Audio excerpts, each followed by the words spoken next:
Today we're kicking off our very first episode, and it feels fitting to start at the beginning. My beginning. I've heard this story quite a few times, and every time I feel like I learn something new about you. So, I think I'm going to join everybody and pull up my own chair. Well, this is my story. Growing up in Indiana, walking through my dad's Huntington's disease diagnosis, answering my call to ministry, and navigating a season of life that includes beauty, heartbreak, and everything in between. This is Table for Two.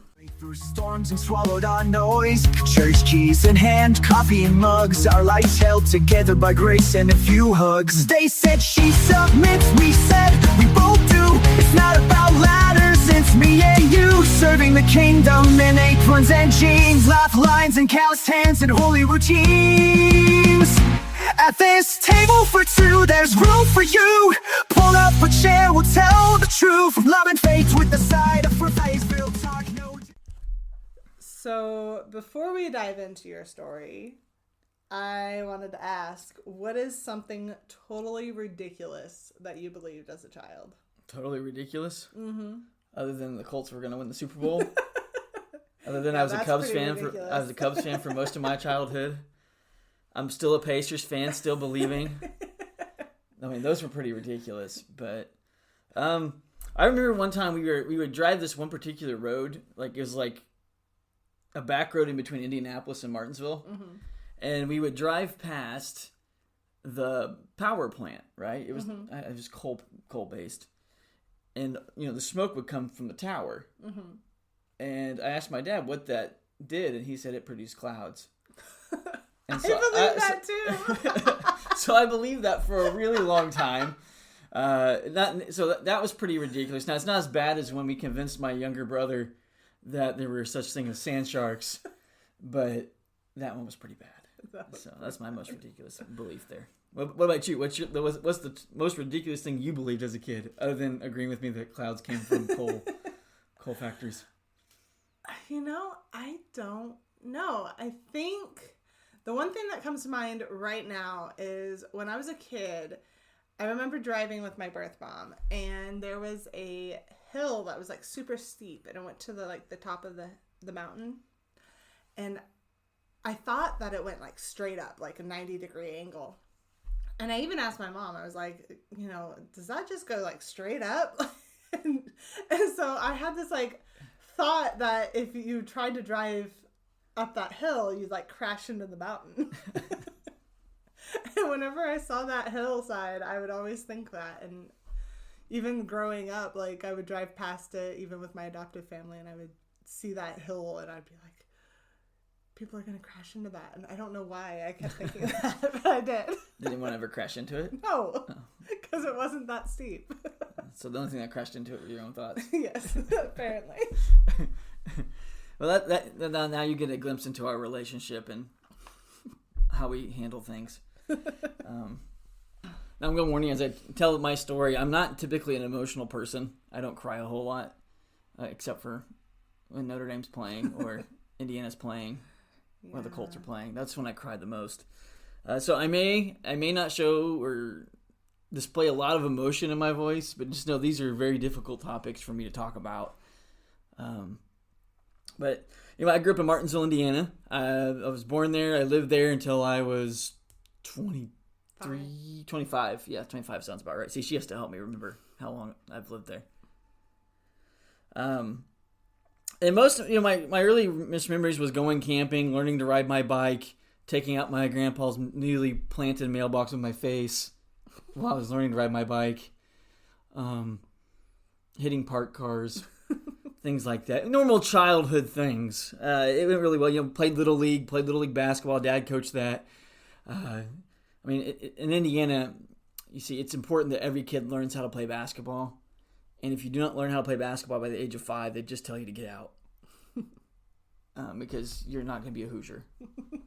So if you're thinking about moving to the Hoosier state and you have children, make sure you tell them you have to learn to play basketball. And that's actually kind of a cool story, though. So I had just gotten involved with the Martinsville First Church of the Nazarene. I started going with my older brother, and they would pick us up on the church van, and they would lure me into the van with candy. So never, the old adage of don't get into strangers' cars because of candy, I didn't listen. But my older brother went too, so I figured it was safe. But come to find out, my mom had been going to that church for years up until she met my dad. So she was familiar with the church already. So as a family, then me and my siblings and my mom started going. My dad didn't go, but we all started going. But anyway, one of the older guys at the church, his name was Harold Edwards, realized we didn't have a basketball hoop because he and the pastor had come together to visit my dad and try and convince him to follow Jesus and come to the church. And when he saw we didn't have a hoop and we were growing up as Hoosiers without a basketball hoop, he made it his personal mission to make sure that we got one. And so one day he showed up. I guess Hardee's was giving away free basketballs with like all the Big Ten teams on it. And so he showed up with a basketball. The next day, he's like, well, I can't give you just the ball. You got to have a hoop too. And he had found a old rusty rim someone had thrown in a trash can. And he picked that old rusty rim up and brought it to the house. And now we didn't have a backboard, so my dad just did what any good redneck dad would do. He found a big piece of plywood, cut it into a big square for us, hung it up on the shed, and that began our love for basketball. We must have dribbled all the grass away for like a 30-foot perimeter around the garage or the shed there, playing basketball and dribbling in the dirt. But that was my introduction to the church, really. Just that. Guys showing up with a basketball and a hoop, and it made, it wasn't just me, my brothers playing on it. My dad would play on it too, with us occasionally. I should probably share too. Like I'm one of, I have an older half brother, and then I have a younger brother, and then 2 younger sisters. So it was fun. It was my older brother was there on some weekends. Some weekends he was supposed to be there every other weekend, but it didn't always play out that way. But anyway, that was our family dynamic. But when I hit 3rd grade, that's when things kind of changed. Dad found out that he had Huntington's disease, which is a form of dementia. Kind of similar to Parkinson's in the sense that it gives you involuntary tremors, loss of muscle control. Also, like Alzheimer's, where you begin to lose your memory, and ultimately you reach a place where you can't do anything for yourself. And so that started in 3rd grade, and that's really when life changed. Mm-hmm. For a while, Dad would still come to our Little League football games and baseball games, but then he started having problems staying in the bleachers. He would fall out and get hurt or things like that. So he quit coming. And before long, Mom quit coming. And so a lot of our sporting events, it was me and my sibling, me or one of my brothers there for the other one, cheering them on. It's just things you had to do to get through it. Yeah. One of the scariest memories with that, I'll just say this. One of the hardest parts about growing up with someone with Huntington's is, one, you understand Huntington's is not who they are, but their mind is going. Mm-hmm. And, when someone is doing behaviors that are not okay, usually, through correction, and you can retrain their brain, right? Or they can retrain their brain. But you have to understand, when someone has dementia, that's not going to happen. That's not the reality of the situation. And so there'd be nights where, Dad just would get mad for no reason. And, my dad was a big guy, 6'4", 210 pounds. Former welder, Navy sailor. He all-state runner, all-state football player. So big, hefty guy, very strong. And so when he would get angry, sometimes he'd throw and break things. Sometimes he would scream obscenities, And our bedroom was across me and my brother shared a room across the hall from my mom and dad, but it was at the very back of the house.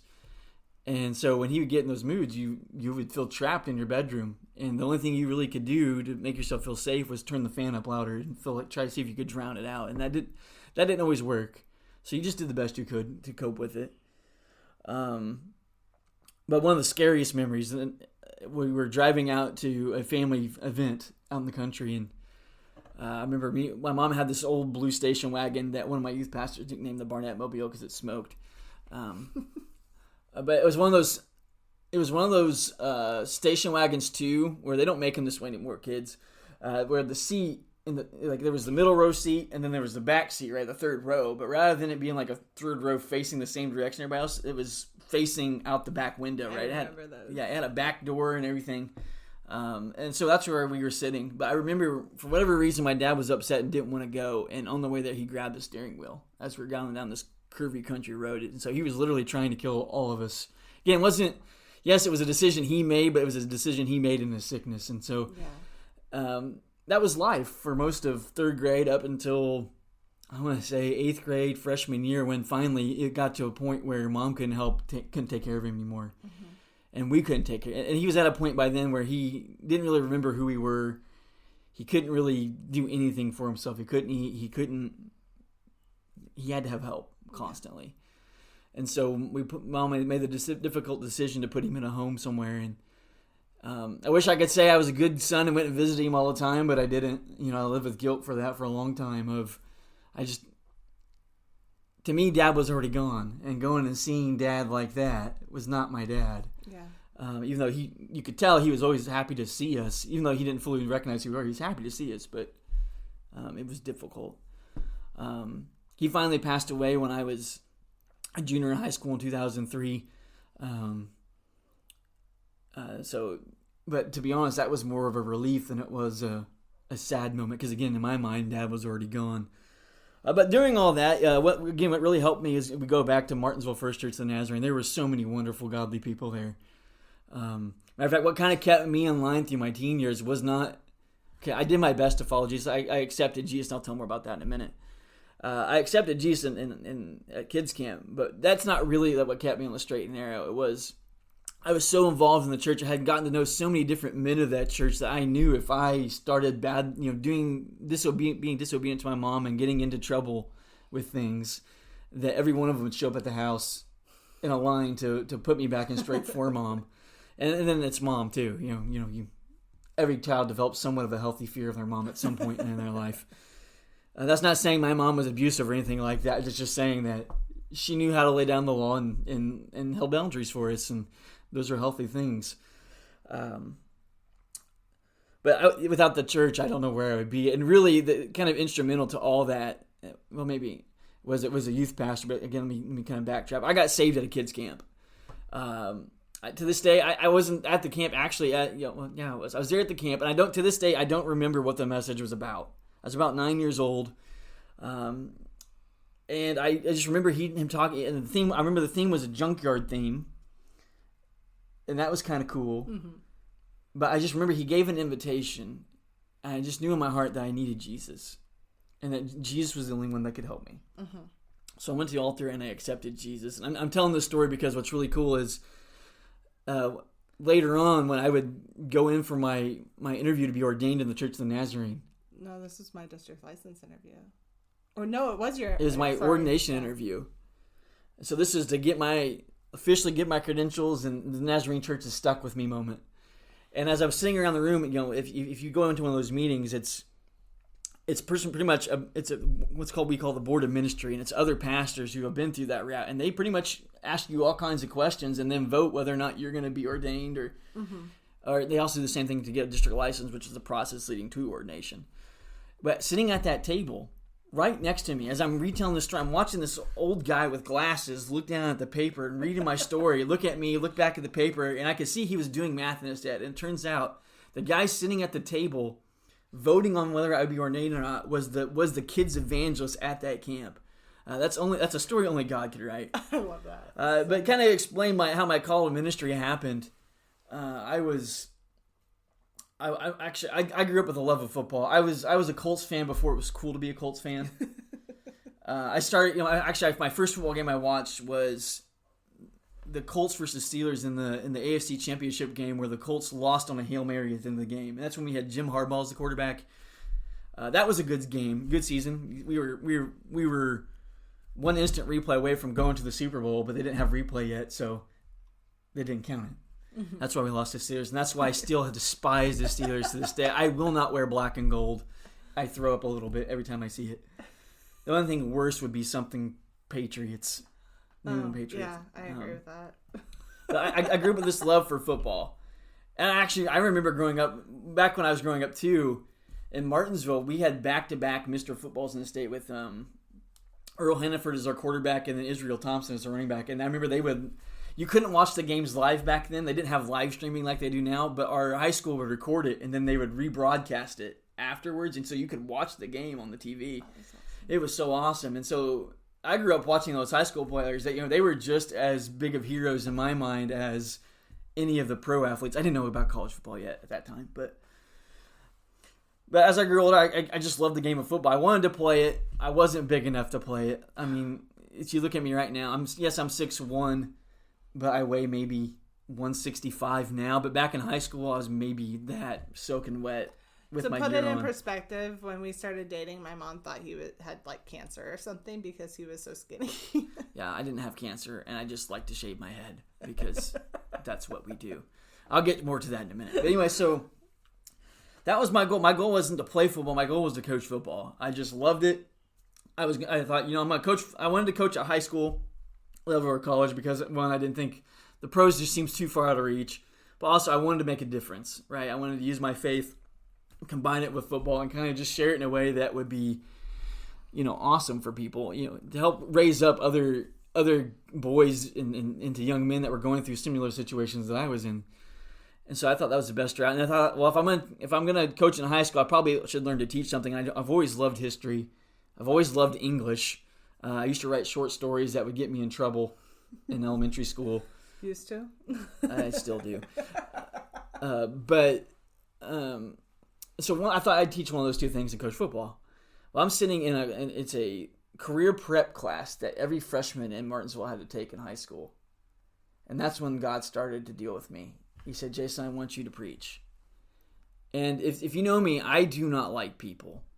I come across as an extrovert, but I'm really an introvert. You just don't like being around people. There's a difference. Yeah, I don't like being around people, and I don't like to deal with them.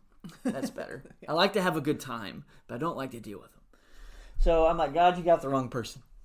Which is what pretty much everyone that God calls says. God, you got the wrong person. Mm-hmm. And so I debated with him for a long time. This went on for 3 months. And if you've ever been in a battle with the Holy Spirit, he is relentless. Mm-hmm. He doesn't just let you off the hook.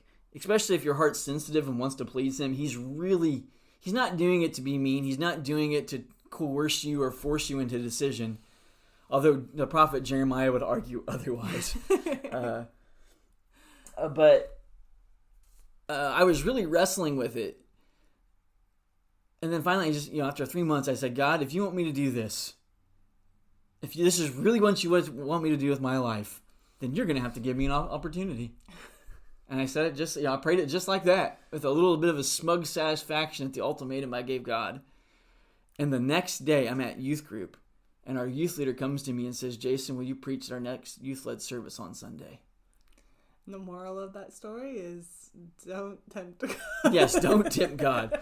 And so I agreed, right? Because again, in my mind, there's no doubt that was God working, not just in my life, but he was bringing somebody else who was already probably aware that I was going to answer a call, and gave them the boldness to present me with the opportunity. I mean, think about how bold. Her name's Deanna Steinbrook. And her son was actually the youth pastor. His name's Rob. It was very influential in my life. He would show up in his little clown car to take me and my brother out for ice cream or McDonald's or breakfast.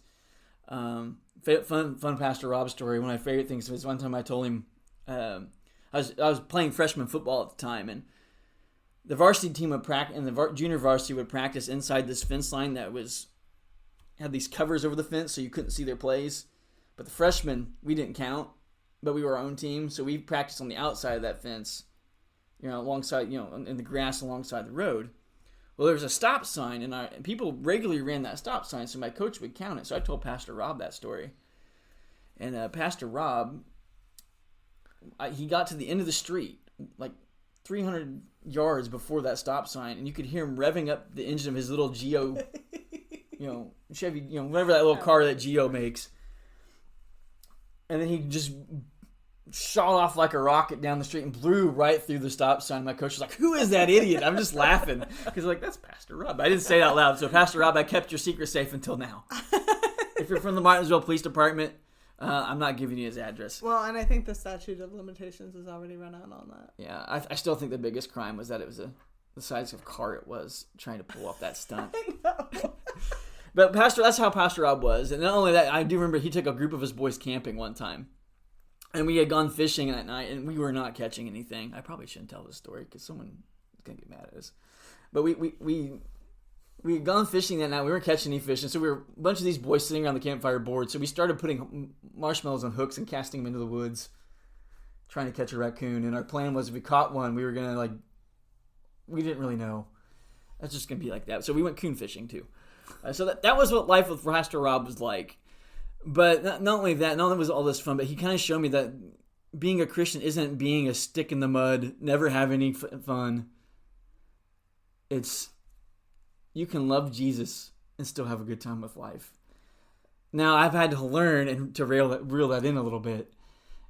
What? I'm going to say, I said at the beginning, there's sometimes, some of the details I've never heard before. That was one. I've never heard that story before. You've never heard that story before? You haven't heard the story of coon fishing? Well, yeah. And now, as a caveat, as knowing that we are called to be God's stewards of the earth, I do not recommend coon fishing. It's not the type of fishing that is beneficial to society. It harms nature. It harms animals. And the best thing we can do for trash pandas is relocate them to a better place. I'm not talking about heaven. Anyway, what was I talking about? I was talking about my call. Yes. So I had answered so I ended up preaching that first sermon. My mom helped me write most of it. But the thing I remember most about that sermon is I'm sitting in. Now I sit on the platform here, but I kind of picked that up from sitting on the platform in Martinsville that first time I preached. So I'm sitting on the platform, and I was going back through my notes again. Just one final check, nervous as all get out, shaking like a leaf. And as I'm looking at, I remember looking over at the music minister who's playing the offertory song, yeah. And his name's Matt Barnett. He's not related to me, but he's a very gifted pianist. But he'd been doing it for a long time. I remember looking at him, and he's just looking at me, and he's laughing. He's laughing because he could tell how nervous of a wreck I am. He's laughing at me. Well, much more to my horror, not only is the music minister laughing at me, as I'm looking through my notes, I realized every one of my scripture references is wrong. So that didn't help. So I remember I got up, I preached a 5-minute sermon on how can you comparing life to football. It was 5 minutes. That was my first sermon. I think mine was 15. Yeah. Something like that. Yeah. But I am grateful for that, though, because Pastor James Walker was the pastor of the church that time, who I answered the call under. And his way of training a new minister, he would affirm our call, and then he would put us in the pulpit. But he wouldn't give us a lot of instruction. He would let us struggle through it a little bit to begin to understand the weight of what we were doing. And I don't know if that was intentional on his part, but that's the way I've always looked at it. I've always been appreciative of that fact, of him doing that. So I answer my call to ministry. And then I go off to Kentucky Mountain Bible College. I don't know if I should name them and it's a great college. It's very low cost, right? And that's why I went there. I'm coming from my mom. My mom stayed home to take care of us, right? And my dad had passed away and didn't work after he was diagnosed. So we went to Kentucky Mountain Bible College, but they have some very strict rules there. We regularly as students talked about our right to bear arms, right? And that's because we had to wear dress shirts all day. We're not talking about guns. We're talking about shirts, right? Our shirts had to be full sleeve length. We had to wear dress clothes during the day to class. And they just have a lot of other rules. I remember being there just thinking to myself, the Bible says none of this. The Bible is not about any of these rules that it's talking about. So I was there for a year. I jokingly refer to it as a monastery in the mountains. I did make a lot of great friends there, though, and there were a lot of great people. But I knew it wasn't the place for me, so I left. And now what kind of helped encourage me is I met a girl back home on break. It wasn't me. It was not Nicole. So I went back, tried to do some online classes, but kept dating the girl, and we ended up getting married. I was 20, she was 18. She was coming from a home where she was homeschooled growing up. I was very much public schooled. But she came from homeschool, but the two of us got married after dating for about a year and a half, 2 years. One of the things that her parents tried to do to help us out was they brought us with them to a seminar series that they told us really helped them in their marriage, and it was a seminary called Basic Principles or Basic Institute of Life Principles. I have no idea. It's something like that. IBLP is the short term. So whatever words I just said and the acronym I just gave you, put the two of them together and rearrange it. Okay. if you read any of the books by Jill Duggard or Ginger Duggard, it will talk about this group in that book. This is that group I'm talking about. Bill Gothard was over it. And he talks a lot about the umbrella and how... If you don't understand the Bill Gothard umbrella, it starts off where God has the big umbrella, and then under it is the husband's umbrella, and then it's the wife's umbrella, and then the wife's umbrella covers the kids in the house. And basically it's this idea that God is in the ultimate control, and then your husband's in charge of the wife, and then the wife is in charge of the children. And then, like, depending on where you are, they might include, like, the pastor is above the husband or whatever, but, like, that's kind of the gist of it. Yeah. So but I remember sitting in those seminars, like, yeah, but why am I the one that has to make all the decisions? Like, God gave us two minds here. Yes, we're becoming one when we're married, but that doesn't... to me, it didn't jive up with what I read in the story of God's creation, how the two become one, right? And so, and also it didn't matter, I grew up in a house where, again, my mom was the one that was the spiritual leader. My mom was the one that handled a lot of things. So I really wrestled with that for a long time, but I knew something about it to me was off. Now, during this time, again, I have to get a job because I'm married and I'm trying to support her. So I end up working at a car dealership. Again, wonderful people. Worked there for about 8 years, I think, total, off and on. I started off as a lot guy, worked my way up to a car salesman, worked my way back down to a lot guy. But part of that was too, I remember I was selling cars, and that's when the recession happened during the Obama years. And so we were financially struggling, and I decided I needed to do something. And so I enlisted in the Indian Army National Guard as a combat medic. And my wife at the time agreed to that. And so she dropped me off at Camp Atterbury one day. I took a big bus up to Indianapolis, and then they shipped me off to basic. And I remember sitting in that parking lot there when she dropped me off thinking, life has those heavy moments, and you can tell something seismic is about to happen. It's a shift. From this moment, nothing's ever going to be the same. And it wasn't. I went off and did my basic training at Fort Sill. That's where I did Army basic training at. And then I went off to Fort Sam Houston, Texas for combat medic training. I don't remember any of the terms of anatomy. I don't remember any of the medicine dosages we were supposed to put out there to people. But I do remember I could probably patch up wounds in my sleep if I really had to. Now, Nicole will tell you, he has the worst bedside manner of anyone I've ever met. Yeah. But, as a medic, it's like screaming gets in the way of things, so be quiet. But I remember, so during, my wife starts acting weird, right? Because it's not like old school military. Basic was. You weren't allowed to have cell phones, but maybe once on a Sunday for like 10 minutes. And friendly reminder, this is not me. Yeah. But then when I got to Fort Sam, I was allowed to call when I was off duty. But the phone calls would be shorter. She would just seem distracted. And I remember when I got home, I got all that training's done. With the National Guard, right? You're not there full time, right? You go home, and then it's your 1 week in a month after all your training's done. I just remember I felt like a stranger in my own house. Like she didn't want me there. So one night I just point blank asked her, "Do you still want to be with me?" I didn't ask her, "Do you still love me?" I said, "Do you want to be with me?" And she said no. Now I wish I could say I was a good godly man and walked out there with my head held high. I was not.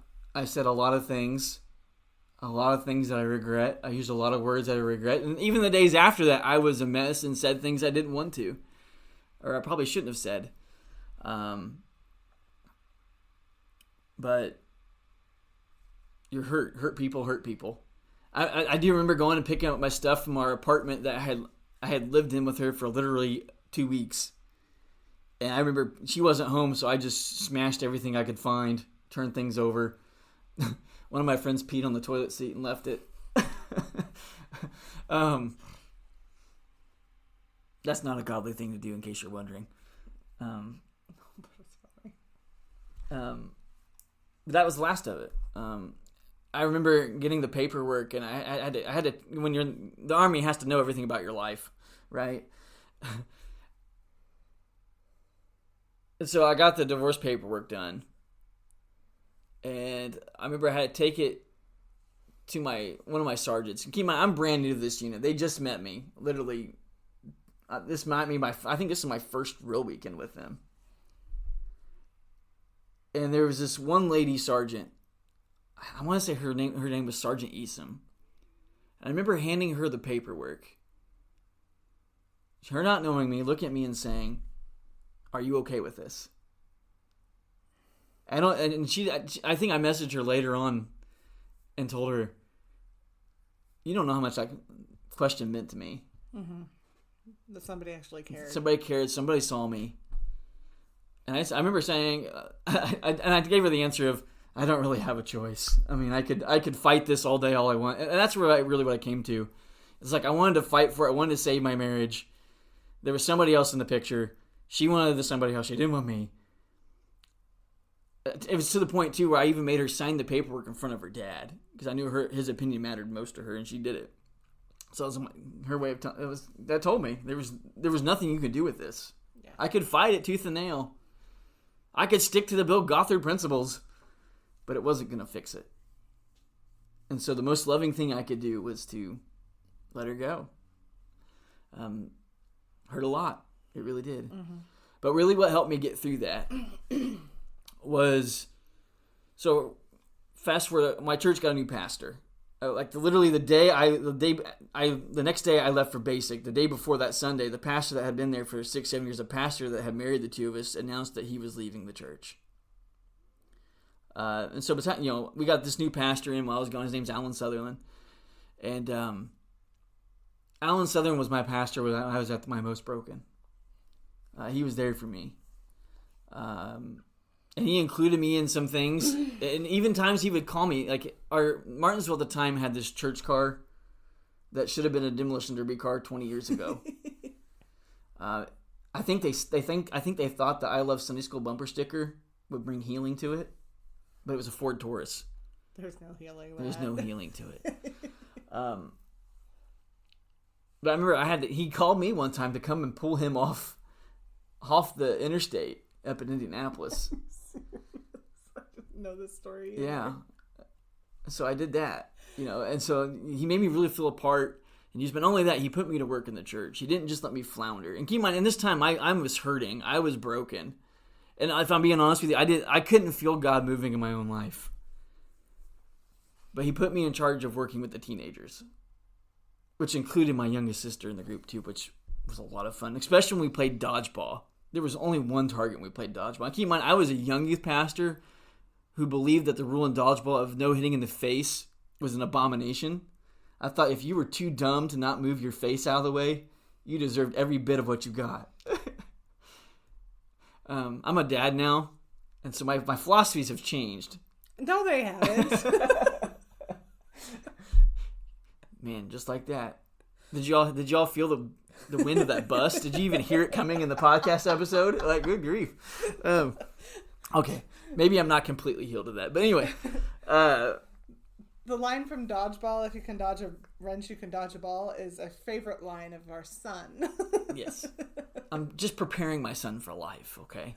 But anyway, so I'm at my most broken. He puts me with the teenagers. And I just start teaching them Jesus the best way I know how. I'm open. I'm vulnerable. Probably more vulnerable in ways I shouldn't have been with that group of teenagers. And God started working. God started to move. As a matter of fact, I remember one event. We were taking them to a district ice skating event that Indianapolis used to do every year. And we had 40 kids show up. And keep in mind, Martinsville had 3 church vans, and I still had to ask parents to drive minivans to help get kids there. And I was just loving them, knowing their name, and telling them about Jesus. And all the while, I couldn't feel in myself. I still believe, I still had faith. But I couldn't feel Jesus through the pain. But as I began to work with those teens and watch God work and move in their lives, I began to think to myself, if God is working in their lives, he can't be that far away from me. And so I just kept leaning in. And eventually, God and I connected again. And really, that's my story. That's my story, before I met Nicole. I won't get into those details yet. I won't spoil that story, but that's my life story. So. Wow, that was a lot. And I'm really, really proud of you for sharing all those details. Yeah. Thanks. And if there's anyone out there wondering if God can still calls broken people or still works through loss, I'm living proof he does. As a matter of fact, I remember I told you about Pastor Rob, my youth pastor growing up, and I remember when everything was falling apart, Rob called me and he said, "Jason, God still used divorce ministers too." That's awesome. So that's you. If you're wondering if God can still use you, he can. Yeah, he definitely can. All right. Well, that's all for this episode. We'll see you next time on Table for Two. Through storms and swallowed our noise, church keys in hand, coffee and mugs, our lives held together by grace and a few hugs. They said she submits, we said we both do. It's not about ladders, it's me and you, serving the kingdom in aprons and jeans, laugh lines and calloused hands and holy routines. At this table for two, there's room for you. Pull up a chair, we'll tell the truth of love and faith with the